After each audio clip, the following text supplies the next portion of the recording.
You're listening to the Toe Talks podcast.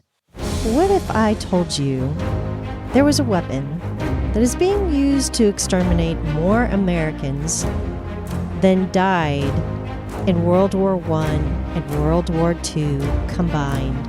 A weapon that rivals the mortality from the Civil War. A weapon that has caused more than 17 million, that's with an M, deaths worldwide. What is it? It's the Silent Holocaust caused by a gene-based experimental drug given during the scandemic to millions of people to stop a virus that was less deadly than the flu. And what did it do? Absolutely nothing. It has zero benefits. As a matter of fact, it carries far more risks. Why do you say that, Dr. Toe? Because of two new studies that just came out. We're going to talk about it today, along with the documentary that is called Vaxxed 3, A License to Kill. We are the rugged, authentic savvy, and you're in the right place. Live free. Pursue health. Powerful living starts in 3, 2, 1. Come on in, everybody. Welcome to episode 5 of the Toe Talks podcast. And I'm your host, Dr. Toe. I'm so glad you're here.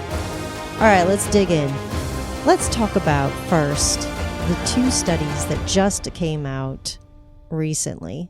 Now, I'm going to tell you, I'm going to preface this information in that this is more information that is going to be stacked on top of already a tsunami of research.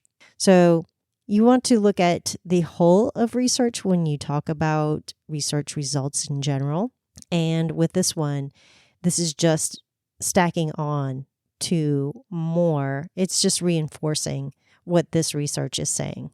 Let's get into the first study. The title is Evaluation of Post-COVID Mortality Risk in Cases Classified as Severe Acute Respiratory Syndrome in Brazil, a longitudinal study for medium and long term. Now, what does that mean? That means they basically did a retroactive study. They went back and looked at health records for people who were vaccinated, and they're looking at their death rate due to contracting COVID after being vaccinated. And here's what they found. In the medium and long-term periods studied, 5,157 deaths were recorded out of 15,147 reported for SARS-CoV-19 cases. Of these deaths, 91.5% occurred 1 year following vaccination. This is huge, people. That means 4,720 people died out of the 15,000 plus people who were vaccinated, and they died from contracting COVID. So think about that. That's pretty much 92%. We'll round up because it was 91.5%. 92% of the people who were vaccinated 365 days later died of COVID. Now, I would question, did they really die of COVID, or did they die because their immune system was compromised from being vaccinated? But that's a discussion for another time. So let's get back to the study. Now, they go on to say this. For their conclusion, the protective effect of COVID-19 immunization was observed up to 1 year after the first symptoms. After 1 year, the effect was reversed, showing an increased risk of death for those vaccinated. Okay, I'm going to say that again. Showing an increased risk of death for those vaccinated. That means you're more likely to die from COVID because you've been vaccinated a year after you've been vaccinated, meaning the vaccination is causing an increase in death rate by purely being vaccinated. This is nothing to skim over. This is a huge statement, people. Huge. Essentially, what they are saying is the vaccine made people more likely to die from COVID. Yes, you heard that right. More likely. Now, I do find it somewhat convenient that they talk about there being a helpful or positive effect of the vaccine protecting people against COVID, but they never tell you what that percentage is. I'd have to go look it up now to see where it's landed, but the protection that these so-called jabs gave isn't even worth it. It's not worth it, especially now, considering that they're saying that a year out from being jabbed, you've increased your chance of dying from the virus itself. But I will say that there are studies out there that also talk about many, many, many other negative effects to your health by simply being vaccinated, because it damages your immune system in general and it makes you more vulnerable to turbo cancers. And unfortunately, research is now starting to demonstrate that the more jabs you have had, the more likelihood they will impact your health in a negative way. If you find this hard to believe, I would encourage you to go do research on it, because there's a lot of it. It's very supportive. All right, let's go into the second study. This is a good segue. This study came out in November of 2024. So again, it's pretty hot off the presses. And the title of it is Psychiatric Adverse Events Following COVID-19 Vaccinations. Not really vaccinations. These are gene therapies. A population-based cohort study in Seoul, South Korea. The basis of this study was to look at the mental health of those who were post-jabbed. The sample for this study is huge, which gives it a lot of validity. It was over 2 million people in Seoul, South Korea. And they did it looking at the adverse effects that occurred 1 week, 2 weeks, 1 month, and 3 months following COVID-19 jabs. So this is actually short term. They're not even looking at long-term effects. This is right after they've been jabbed, which makes it all the more stark. The study concluded that these jabs increase the risk of depression, anxiety, dissociative, stress-related, and somatoform disorders, and sleep disorders. Ironically, they do say that getting the jab reduces the incident and risk of schizophrenia and bipolar disorder. I found that interesting. But they do state this: our findings suggest that the relationship between COVID-19 vaccination and mental illness may be underestimated, along with the complexity of its impact on mental health. Yeah.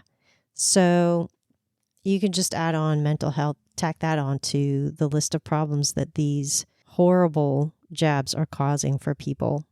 Now let's move on to talk about the documentary Vaxxed 3, A License to Kill. You might be asking yourself, why is Dr. Toe wanting to discuss this documentary?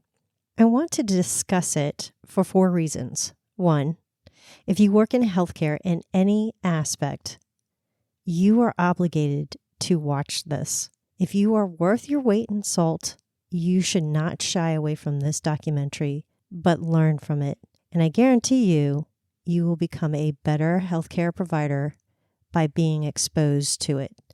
2, if you care about medical freedom in any way, you need to watch this, because it depicts some of the atrocities that have been perpetrated on human beings since the start of the scandemic. And we must know what these were and are, because they continue to happen, in order to be able to prepare ourselves to say no when they come at our doorstep, in order to know what we need to say no to. Because unfortunately, The reality is, it's not over. These things will come at us again, and we must learn from the past and be prepared to fight in the future. This documentary reminds us of the importance of the doctor-patient relationship, and we need to press our elected officials to help us protect it. Number 4, and probably the most important, if you have taken any of these COVID jabs, you should do 4 things. 1, do not take any more, including the flu jab, because they are now giving the flu and COVID jab together as one. 2, go to FLCCC, look at the research at vaccine injuries and vaccine recovery. So important for you to see that. 3, go to the wellness company, and it's twc.health, and consider purchasing the Ultimate Spike Detox Supplement. It's got nanokinase in it, and if you have gone to the FLCCC, you'll see why that's such an important enzyme for you to be getting into your body. 4, go to drtoad.com and pick up your free ebook, Kicking the Viral Load. It will help you stay healthier this season by teaching you how to boost your immune system, especially if you're immune compromised. And every family should have its own pharmacy in the home, ready to go when sickness strikes. This documentary covers many different subjects, but the main bulk of it is that the research, this documentary supports the tidal wave of research that is coming out and has been coming out for years now to support that these jabs are life-reducing poison. I don't say that lightly at all. And if you don't believe me, you really need to go look into it. But watch this documentary because it will become evident to you. It also covers how the government authorities lied to the American people about these jabs, safety and efficacy. And when I say government, I'm talking about the FDA, the CDC, the NIH. I'm talking about both people on both sides of the aisle, like Vice President Harris, and yes, Trump.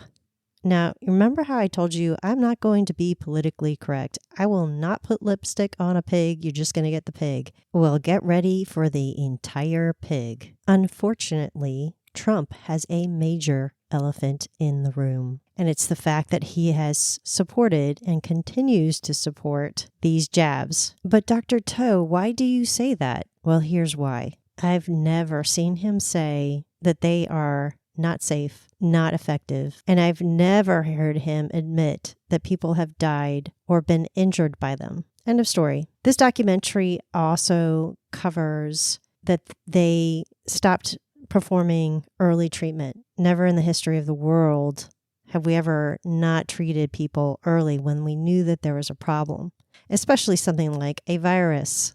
They vilified drugs that would cure COVID. Yes, I use the word cure. There's no doubt in my mind that ivermectin prevents sickness, prevents hospitalization, and prevents death. There was no need for any vaccination at all. COVID is cured through ivermectin. And again, go look at the research. It's been proven over and over again. We should have been using ivermectin. And FYI, ivermectin is probably the safest drug in the world. Its safety index is rivaled to Advil and Tylenol. More people have died from taking Advil and Tylenol than ivermectin. And most of the people that died from ivermectin died because of the reason for why they were taking the medicine, not because of the medicine. But I digress. This documentary also discusses the misuse of PCR testing and the embrace of drugs and procedures that killed people. You might be asking yourself, why did this happen, Dr. Toe? How in the world did we get here? I'll tell you how. People trusted. Critical thinking stopped, and blind trust replaced it. Fear was the virus. The government entered the patient-doctor relationship. When you were younger, now I'm going to age myself here, but did you ever play Monkey in the Middle, where there's two people They have something that you want. You're in the middle, and they keep throwing it back and forth between the two of them, so you can't get it. This is what was happening with patients who were in the hospital with COVID.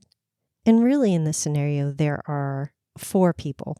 There's the patient in the middle, the doctor on one end, and the government and hospital administrators on the other, tossing the patient's healthcare, medication, treatments over their heads where they can't reach it. And the doctor is listening to the government and the hospital administrators who don't have medical degrees, all the while pretending as if the patient doesn't even exist. This is what happened during COVID. Profit replaced medical credentials, and hospital administrators with no medical degree told doctors how to practice medicine, and doctors let it happen. There are few who stood up to the evil they saw being performed, and those that did committed career suicide, and they were used as examples for others to do as they're told, or look what's going to happen to you. People lost their backbone and they lost their way, and when that happened, people got injured and people died. There were very few, if any, to stand in the gap and protect people. It makes me wonder, how many doctors died during COVID because of the hospital procedures? I bet you it's very few, because I think they knew, and I think they knew what they needed to do in order to take care of themselves. I don't know. That'd be good. That'd be a good bunch of people to interview. See how many doctors got sick and what they did during COVID to get themselves better and keep themselves out of the hospital.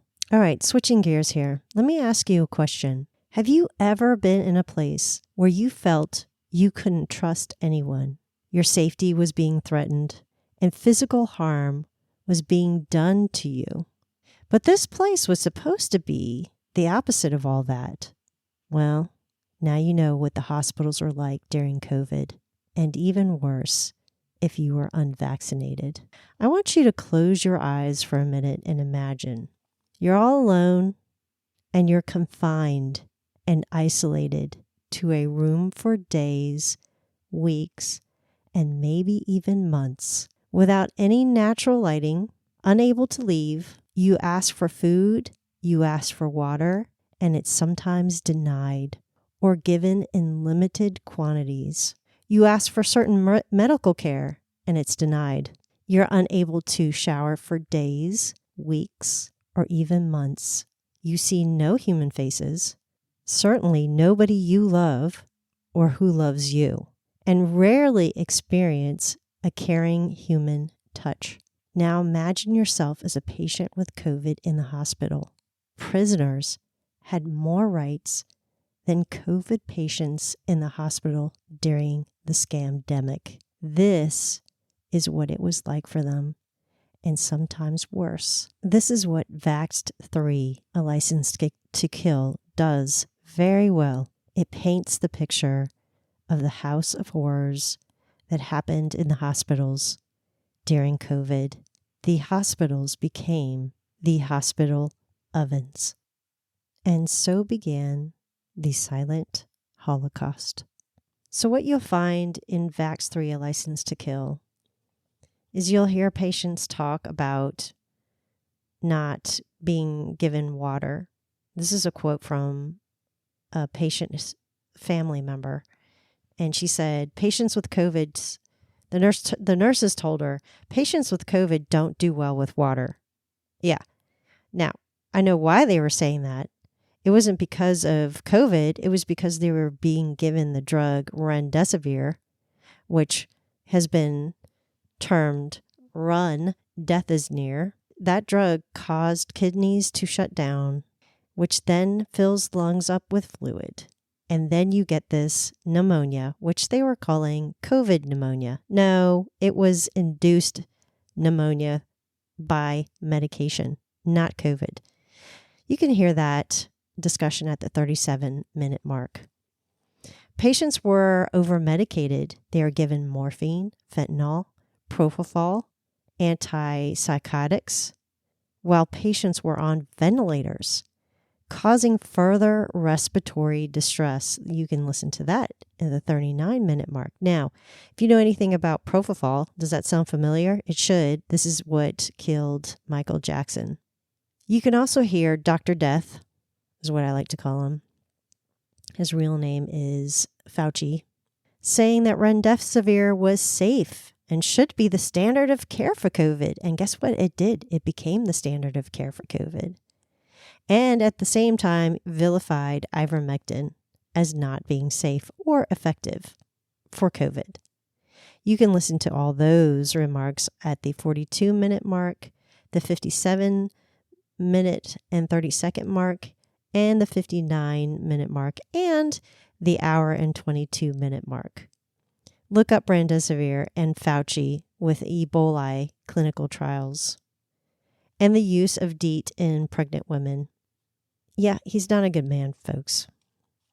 And certainly not a trustworthy individual, especially when it comes to personal health.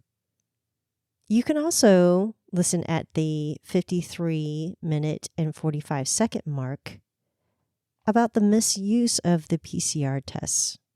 Yeah, the flu disappeared, folks. No, it was just renamed COVID. And they used it by using the PCR test incorrectly, running them at too high of rates in order to get false positives and drive up the rates of COVID and make it look like there's a pandemic happening. You can also go to the 50-minute mark, the 59-minute mark, and the hour and 4-minute mark to see how the government financially incentivized killing people. People forgot how to treat, physicians and nurses forgot how to treat bronchitis and pneumonia because they began to listen to the government and really ultimately the hospital administrators.